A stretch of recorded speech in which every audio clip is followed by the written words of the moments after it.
नमस्कार। प्रस्तुत है आज का चिंतन। समस्या: अहंकार का आधार क्या है और यह कैसे तिरोहित होता है? समाधान: अहंकार का आधार ही यह है कि हम अपने आप को महत्वपूर्ण मानते हैं और दूसरों से स्वयं को महत्वपूर्ण सिद्ध करने के लिए उनके अहंकार से टक्कर लेना चाहते हैं।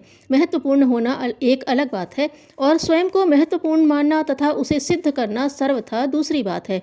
महत्वपूर्ण सिद्ध करने का प्रयास ही इस बात का द्योतक है कि हम अपना मूल्यांकन वास्तविकता से बहुत अधिक करते हैं।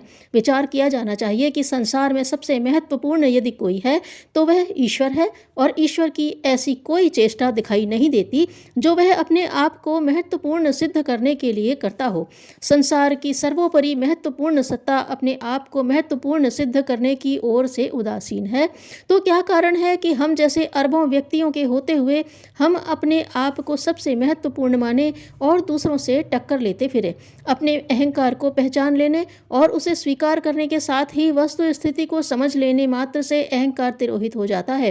केवल पहचानने और स्वीकार करने मात्र से ही बात नहीं बनेगी। प्रकाश है और अंधकार नष्ट हो गया है, यह जानने पर भी यदि आंखें बंद रखी जाएं तो स्थिति में कोई अंतर नहीं आता। आवश्यकता इस बात की है कि आंखें खोली जाएं। अहंकार को इसी तरह तात्विक दृष्टि से देखते ही उसका अभाव हो जाएगा और फिर चारों ओर सुख, शांति, सौहार्द और स्नेह के सत्य का आलोक हो उठेगा।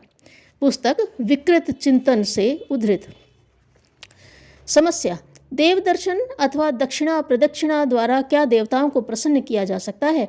क्या उनकी अनुकंपा और अनुग्रह भी प्राप्त किए जा सकते हैं? समाधान: देवताओं की प्रसन्नता, खुशामद, पसंद तो भी व्यक्तियों की तरह सस्ती नहीं होती।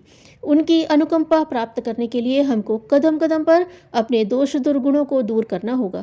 जीवन को पवित्र और पुण्यपूर्ण बनाना होगा। अपने मन वचन कर्मों में देवत्व का समावेश करना होगा, जिसके लिए आत्मसंयम, त्याग तथा तपश्चर्या पूर्वक जीवन साधना करनी होगी।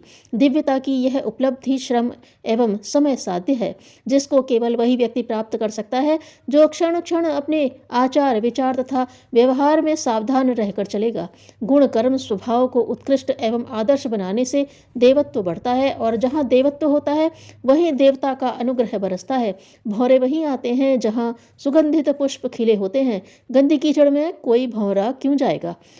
देवता की अनुकंपा उन आत्माओं को प्राप्त होती है जो अपने भीतर देवत्व जागृत करते हैं। देव अनुग्रह की उपयुक्त पात्रता प्राप्त किए बिना कोई भी व्यक्ति केवल देव दर्शन अथवा दक्षिणा प्रदक्षिणा द्वारा मनोरथ को सिद्ध नहीं कर सकता।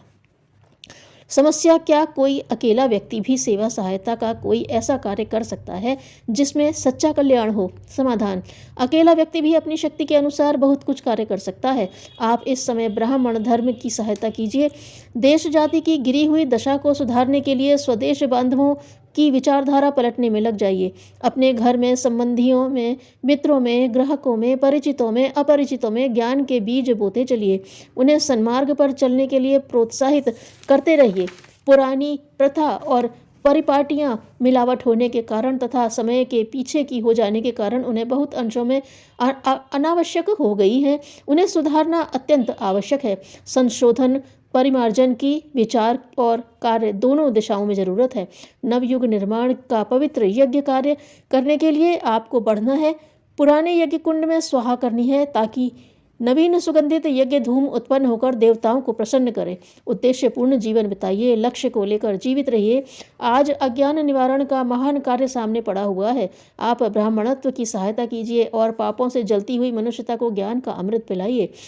ईश्वर की पूजा देश जाति की सेवा में है। उसे सुखी बनाने का एकमात्र उपाय ज्ञान प्रसार है।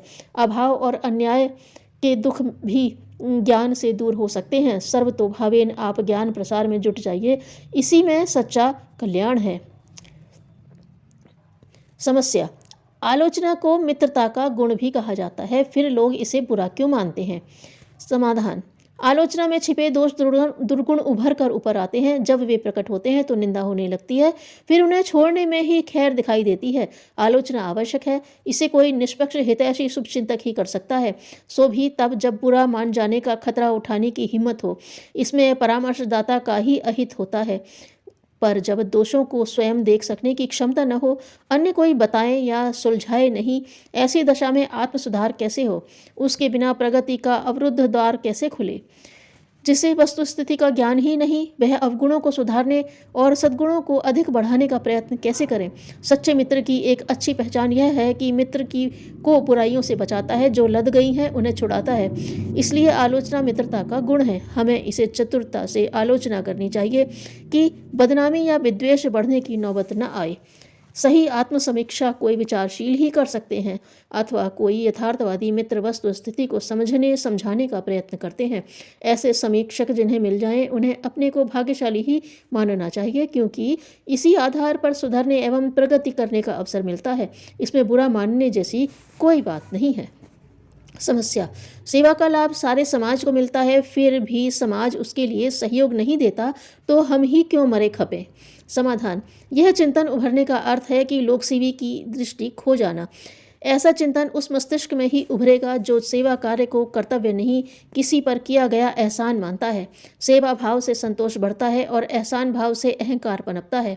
उसके बढ़ने पर पतन निश्चित है। अस्तु, सेवा भावी का दृष्टिकोण सेवा के प्रति शुद्ध रहना ही चाहिए। वह सेवा कार्य को कर्तव्य पूर्ति का, सामाजिक ऋण से मुक्ति का, भगवान का प्रेम पाने का एक अलभ्य अवसर मानता है। उसे खोना नहीं चाहता। उसे सौभाग्य मानकर अपनाने के लिए दौड़ पड़ता है। कोई साथ आ रहा है या नहीं, यह देखने की उसकी इच्छा ही नहीं होती। यदि कोई आ गया तो प्रसन्नतापूर्वक उसके सहयोग से कार्य को और प्रखर कर देता है। सहयोगी के अभाव में उसका मनोबल नहीं घटता है और सहयोगी के आने पर उसे यह नहीं लगता कि कोई उसके श्रेय में हिस्सा बटाने क्यों आ गया है। उसकी दृष्टि तो सेवा कार्य को अधिक से अधिक कुशलता से करने पर रहती है। इसलिए उसकी प्रखरता एवं उसे मिलने वाले संतोष में जरा भी कमी नहीं आने पाती। अस्तु, सेवा क्षेत्र में प्रविष्ट होने वाले हर व्यक्ति को अपना दृष्टिकोण शुद्ध एवं प्रखर बनाकर रखना चाहिए, तभी वह सही अर्थों में अपनी शक्ति उस कार्य में लगा सकेगा। आत्मोत्कर्ष एवं समाजोत्कर्ष का संयुक्त लाभ इसी आधार पर प्राप्त हो सकेगा। परिश्रम ही आपको सौभाग्यशाली बनाता है। धन्यवाद।